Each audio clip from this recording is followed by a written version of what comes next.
Hello, Rachel. I can't hear you. Can you hear me now? Now I can. Yes, yes. Hello, how are you? I'm fine, and you? I'm wondering if I was muted for the whole beginning of the. That's okay. We are living in challenging times and we're going to get through it.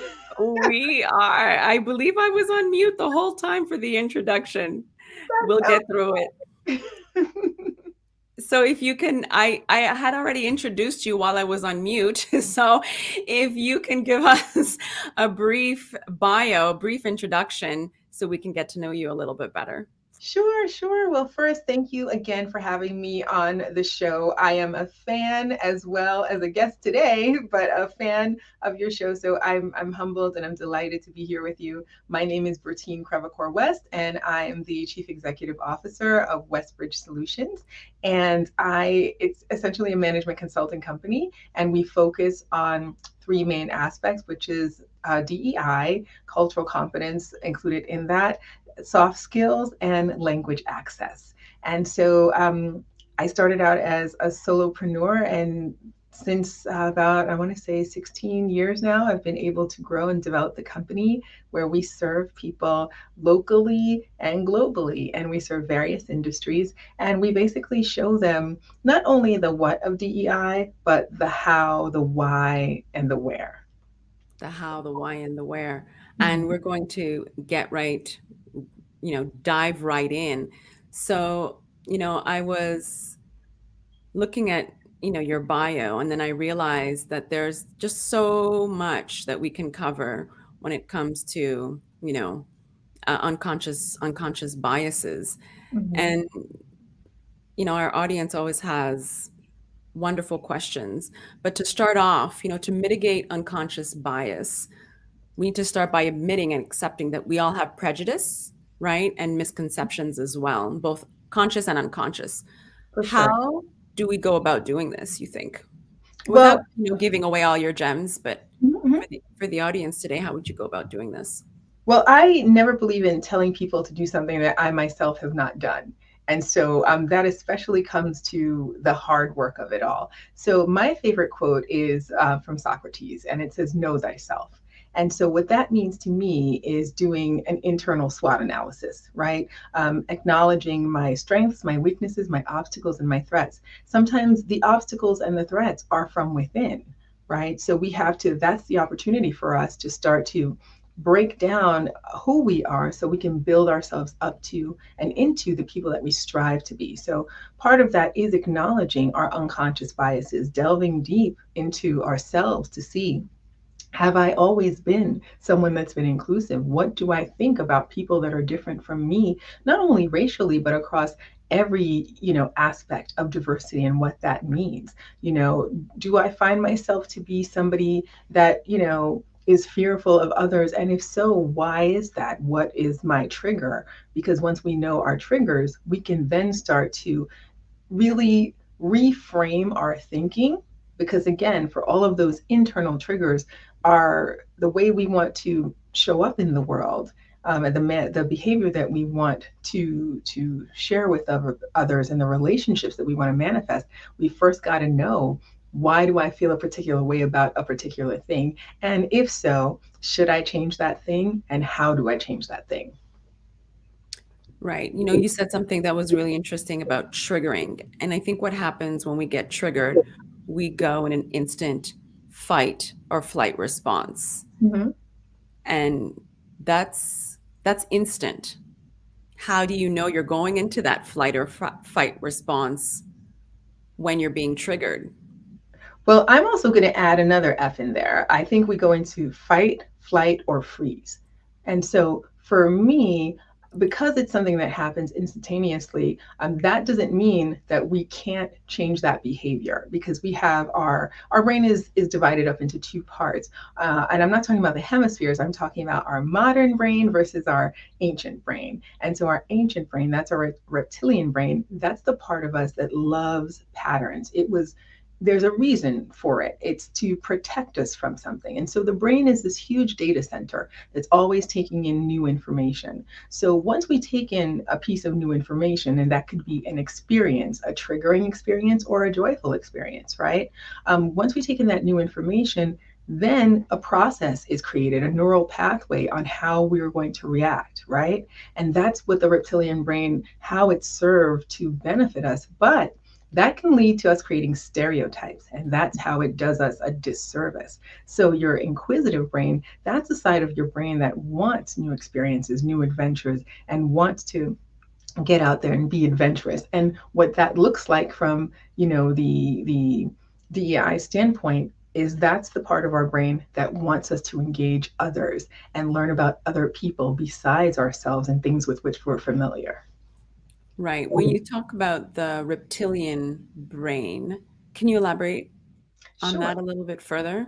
So I'll take it back to, let's think about Fred Flintstone, right? For those of us that are familiar with the cartoon, in that cartoon there were dinosaurs, and of course, we were not here with dinosaurs, but when you saw a dinosaur and you experienced what it was like to see a dinosaur, you experienced a variety of emotions. You experienced fear, and you experienced a sort of adrenaline rush, and you knew you were in a dangerous situation. So next time you're out, let's say hunting and gathering, you're going to avoid where that dinosaur was, right? These are the type of things that happen that to us that help us protect ourselves from danger.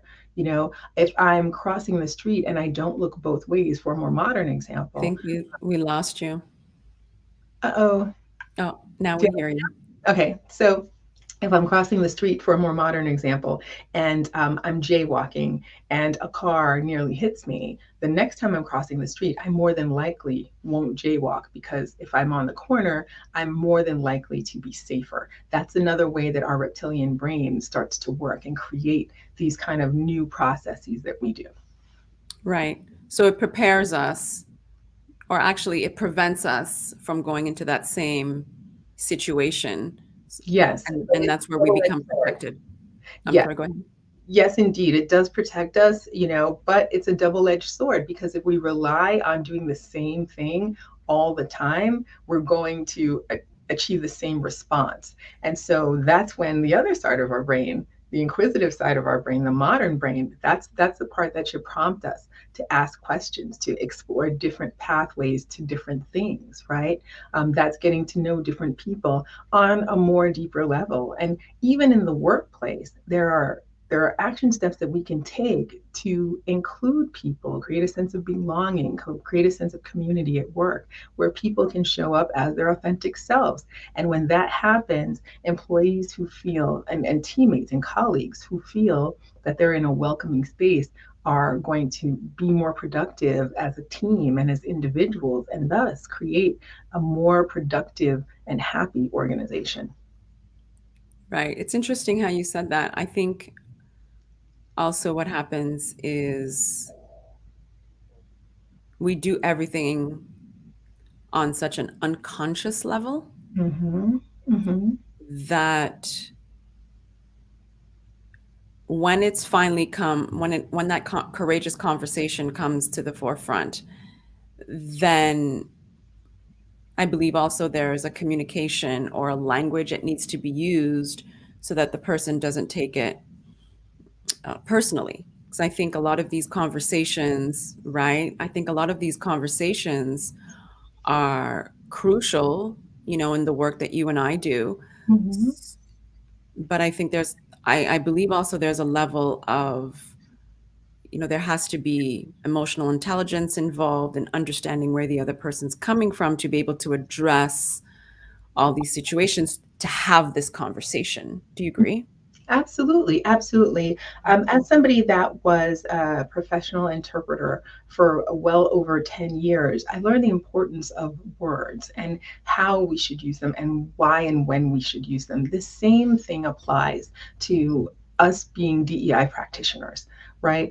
We have to first liberate people with the words that can be used, right? I don't say should, because that's subjective, but the words that can be used. When we empower people with, the the linguistic capability to express themselves in a way that is appropriate, that is effective, and that is inclusive, this is something that's liberating for them. It relieves the pressure of sticking to language that is politically correct, which I think is vague and serves no purpose, right? It's not language that makes sense to people. So when we empower people with tools such as words, this really can take a conversation into a totally different direction.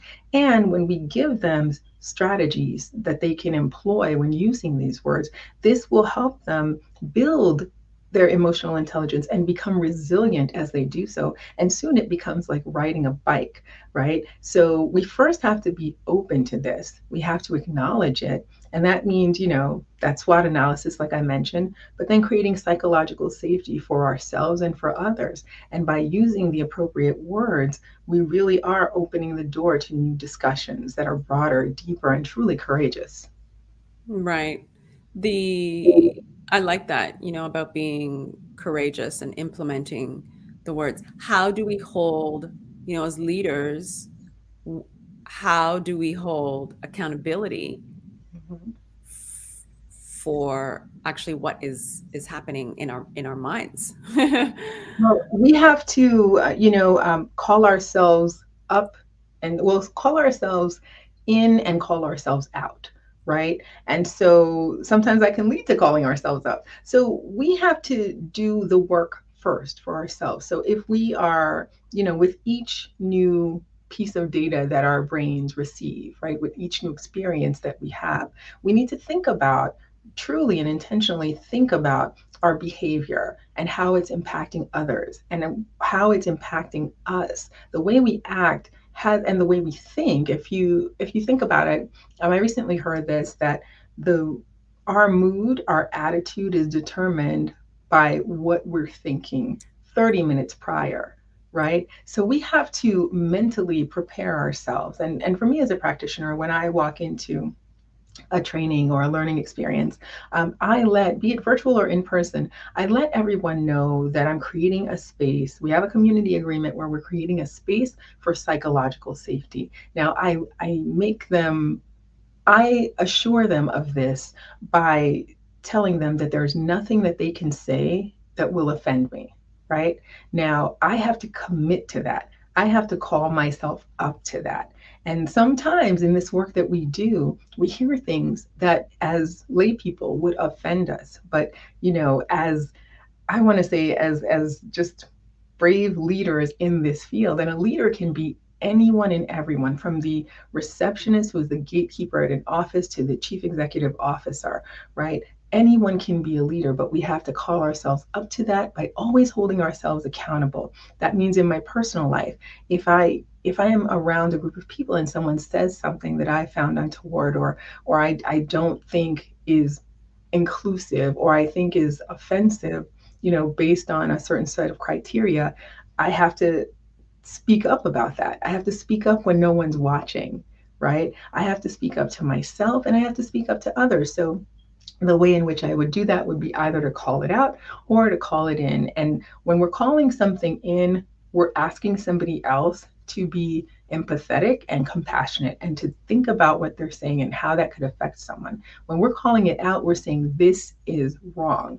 This is not what we do. So either way, we're serving as an advocate for either ourselves or an underrepresented group. And that underrepresented group can look like anyone. That can look like a woman like me, a woman of color. It can look like a middle-aged white man. That person can be anyone. And so there's always a moment to create allyship through accountability.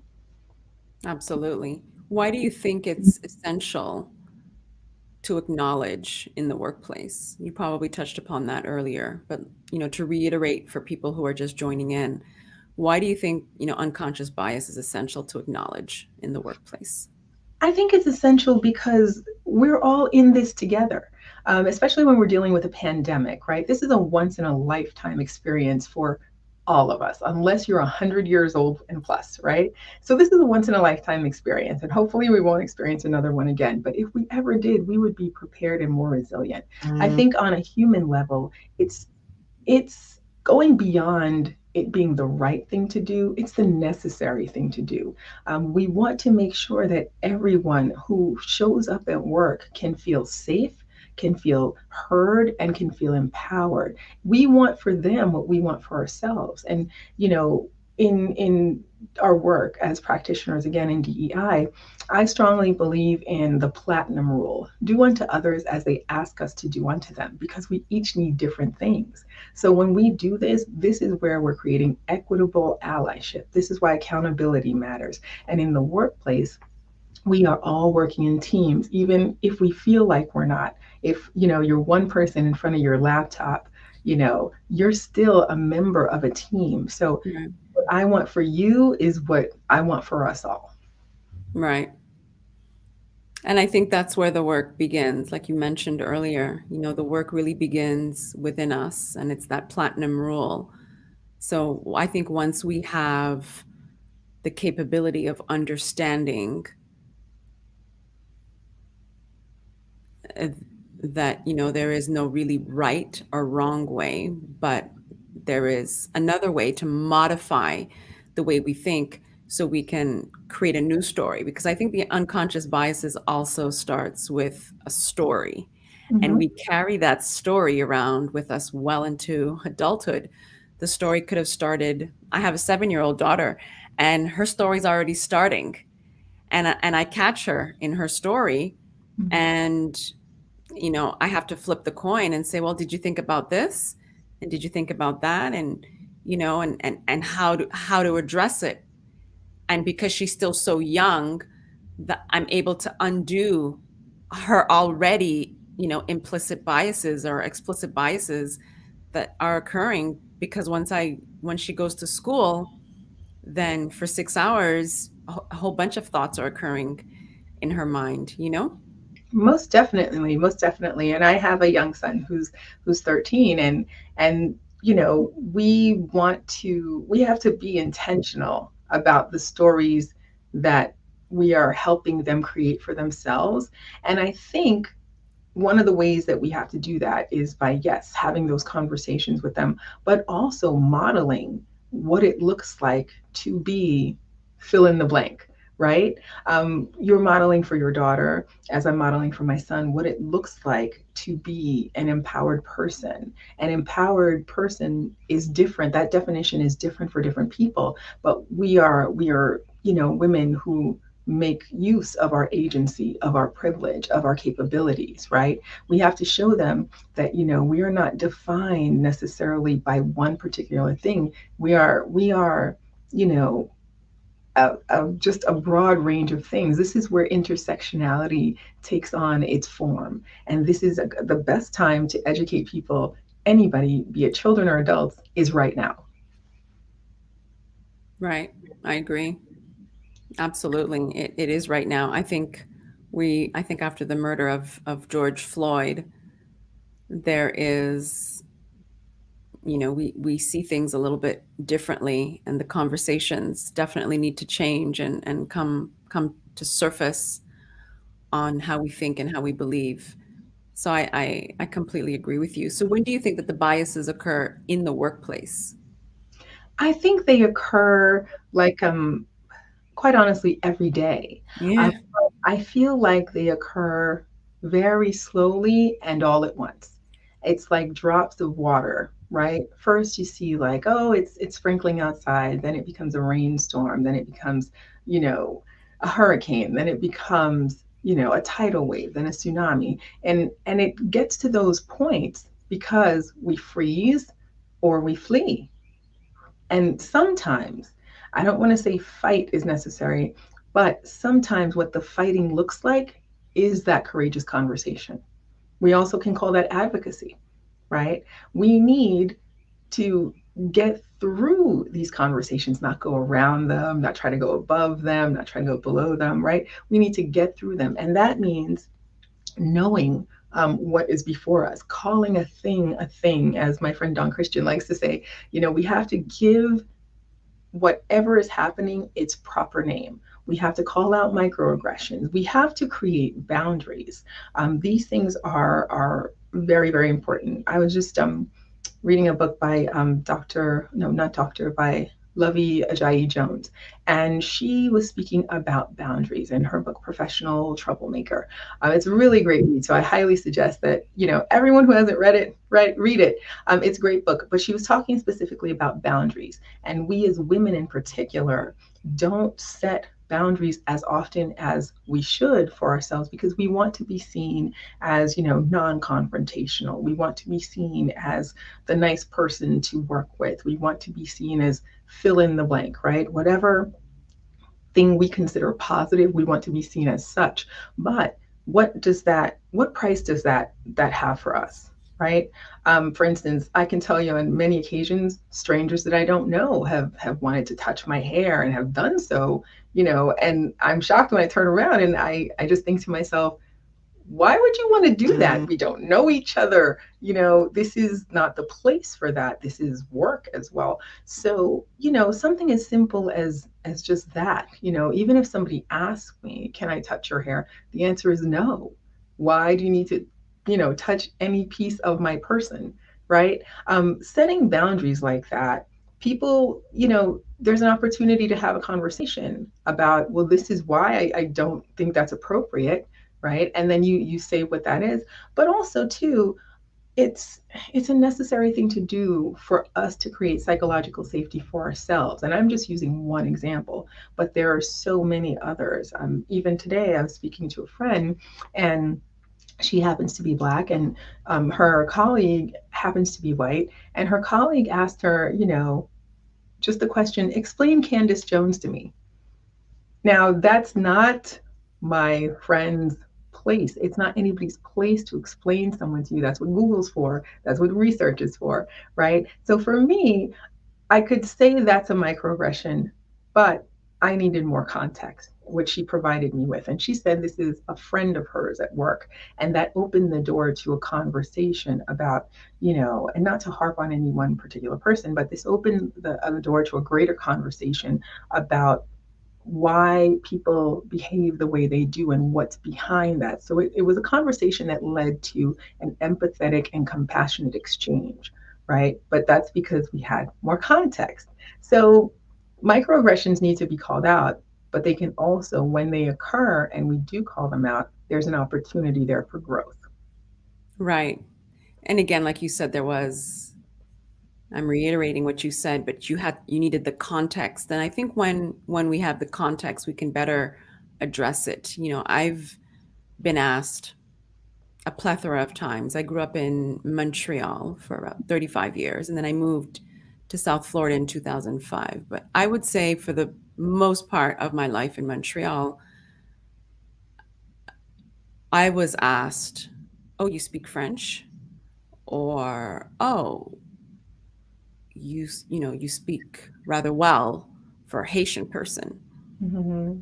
And I think until, to be really honest, I didn't know it was a microaggression, but I did know at the time that I had to advocate for myself. But then I realized, and this probably is another podcast, but I realized that, the media is not really helpful in portraying who Black people really are, and how accomplished we are, and how traveled we are, and how much business acumen we can have, because that's not what the media portrays. Mm-hmm. So I understood it from that point.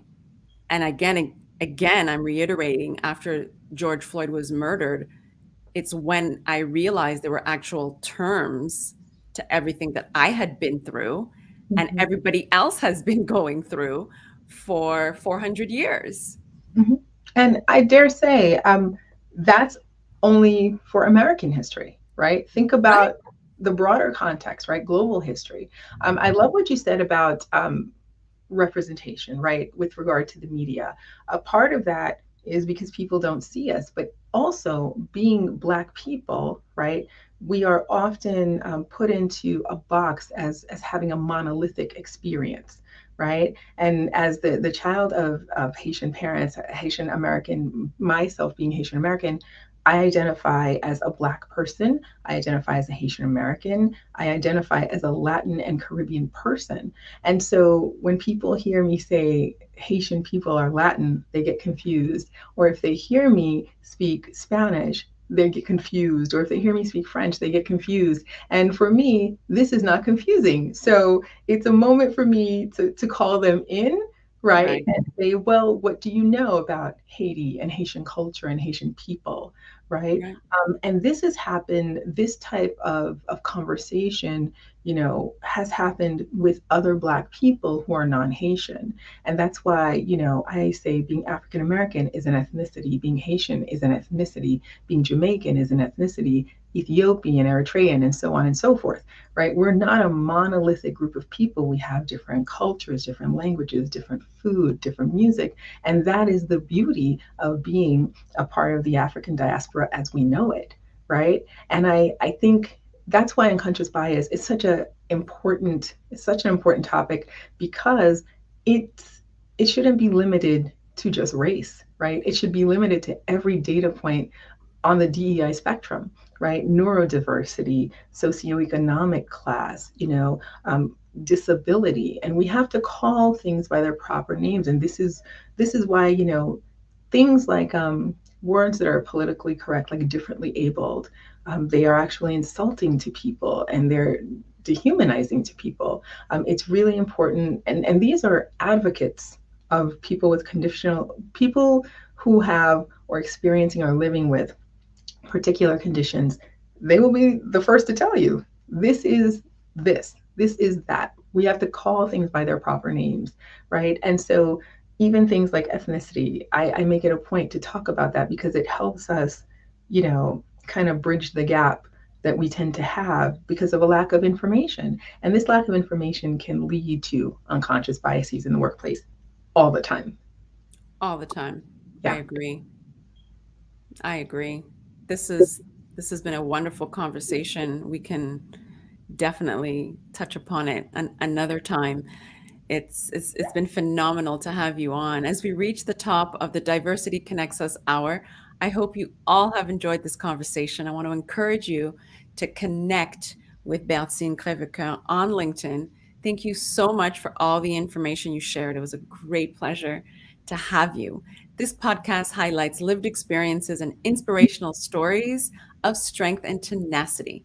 We will share profound and courageous dialogues that influence DEI by breaking the barriers and labels of stereotypes, confronting biases, and offering best practices to achieve a more significant cultural mindset. Stay tuned on March 19th, which is this coming Saturday. We're talking with Shante Jovan Taylor. She's a neuroscientist success trainer. This will be a podcast that you won't want to miss. Again, thank you so much.